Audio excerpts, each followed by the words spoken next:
Kryetar, në fakt, procedura liras replik, sepse tash mu dha rasti, me qenë se politikani më parshëm, që unë e quaj një lloj babeli psikologjik, se gjithmonë aty ku do t'i mësoj asaj që ka rëndësi dhe e bën irrelevant, ka një parim që e di shumë mirë se njihemi prej kohësh, nuk ka rëndësi gënjeshtra thot, ka rëndësi kush e thot i pari. Në fakt, ajo teknologjia e tij funksionon. Sa për emrin që më përmendi, ai e di shumë mirë që unë s'kam lidhje fare me ata persona, as njoh asnjëri nga ata, dhe kjo është gjë e verifikueshme, siç janë dhe çdo udhëtimi imi, sepse ne fatmirësisht apo fatkeqësisht kemi qenë subjekte gjithmonë të skrutinitetit të çdo lloji, por fatkeqësisht disa nga emrat që përmenden aty familjarët e tij janë në foto. Nuk po them kanë apo s'kan lidhje, atë gjë ta sqaroj Zoti punës. Por kjo është për ata njerëz dashamirës të interesuar për emrin tim që aty kemi të bëjmë me një shpifje ordinare që s'ka lidhje me realitetin. Tashi pse ky është i konfuzuar nga protesta dhe do që ta kthej protestën në avantazhin e tij, këtu prap ka një kontradikt thellë. Se në fakt tu drejt e thanë, i pari që tha antitrampizëm është ai. Më vonë e ktheu pllakën. Kur të dali e vërteta e Arubës, edhe unë do të them, çfarë marrëveshjesh ka bërë ai për t'i lënë hapësirë që të udhtoj prapë në Amerikë. Këtë mbase ai duhet t'ia shpjegoj demokratëve të tij, por unë do të flas kur dali dhe e vërteta e Arubës. Faleminderit. Urdhëroni. Replik zoti Berisha. Replik mbi fjalën për procedurë të zotit Çiknuri.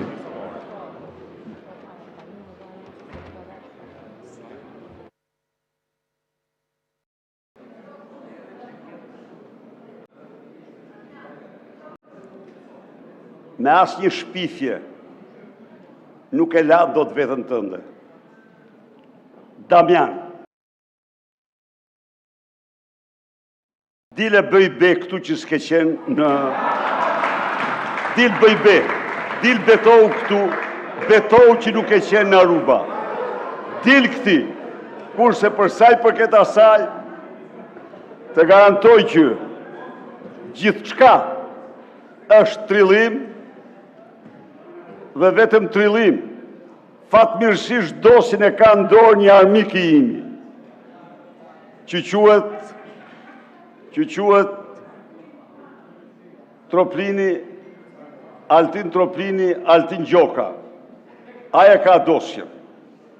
Dhe ai në zi do prishte të shifte, kurse ty të fshehaj, Olsi Ramen e fshehaj, Angela Gacin e fshehaj.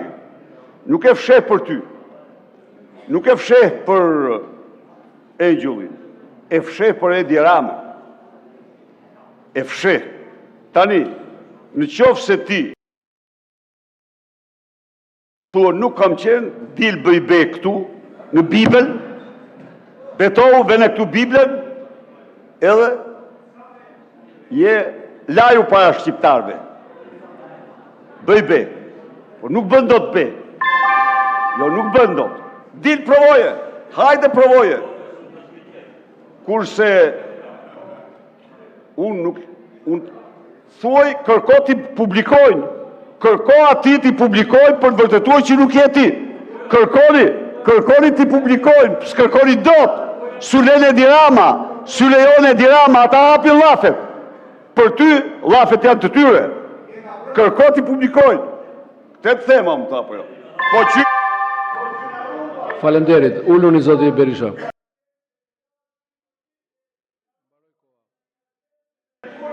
Vijojmë me kërkesat për procedurë.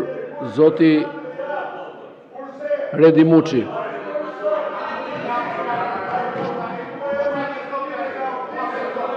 Me listë.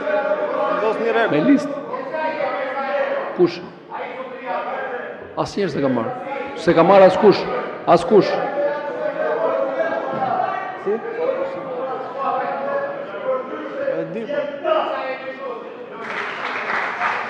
Me listë, sipas procedurës.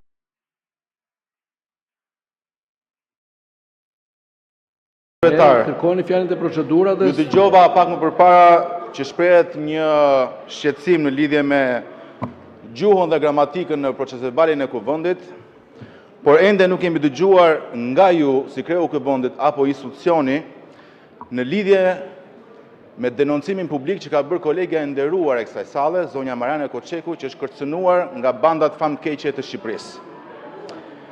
Kam ndjekur, teksa ka munguar komplet reagimi institucional, kam ndjekur edhe reagimin e kolegëve të së majtës, të cilën e kanë quajtur një pretendim Instagrami, dhe madje dhe më rënda akoma duke thënë që sa kohë që banda e bajrave prezumohet e pafajshme, nuk mund të reagojmë. Prandaj, zoti kryetar, dua di nëse ju keni pasur kontakt, duam dim nëse Ministria e Brendshme dhe Garda e Republikës e ka marrë në mbrojtje deputeten, sepse ajo sot mungon në sallë, duke nënkuptuar që ka të vështirë të kryejë funksionin e saj. Duam ta dim këtë gjë. Dhe së dyti, zoti kryetar, Parlamenti Evropian dje me urgjencë ka dëgjuar zërin e rinisë shqiptare.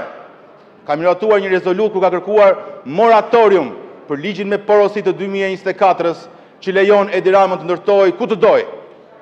Prandaj është e paimagjinueshme, madje është absurde, se si prej 18 ditësh ky parlament nuk flet për protestën e të rinjve, por flet Parlamenti Evropian. Dhe është e qartë se ata të rinj po e çojnë Shqipërinë në Europë dhe jo ky parlament.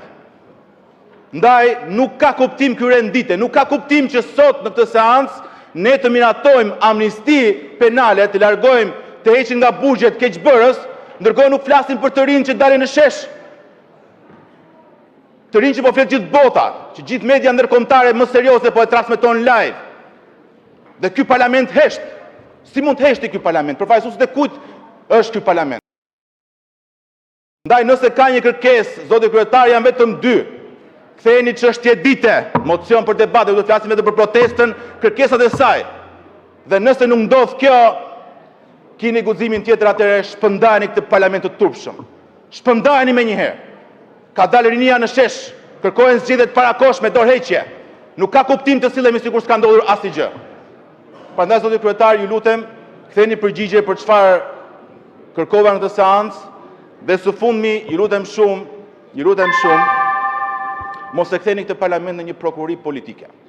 Ditën e martë ka ndodhur një akt i rënd në këtë parlament, teksa kryetari i Komisionit të Ligjeve dhe kreu i sekretariatit, zoti Manja, ka përjashtuar për 30 ditë kryetarin e partie, zotin Shehaj, cilën e keni apeluar, po jo vetëm kaq, po më ka fyer dhe mua personalisht duke më mohuar fjalën në Komisionin e Ligjeve. Mos e ktheni parlamentin në një parlament prokurorie politike, zoti kryetar. Faleminderit. Në fakt, e gjithë fjala juaj ishte për ta kthyer parlamentin në prokurori politike.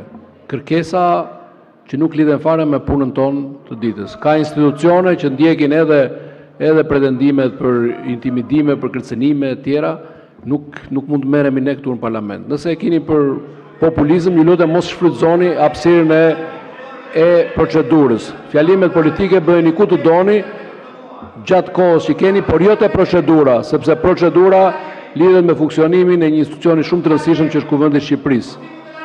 Dhe edhe mos bërtit, zoti Shehaj, mos merr avantazhin e timbrit të veçantë të serit.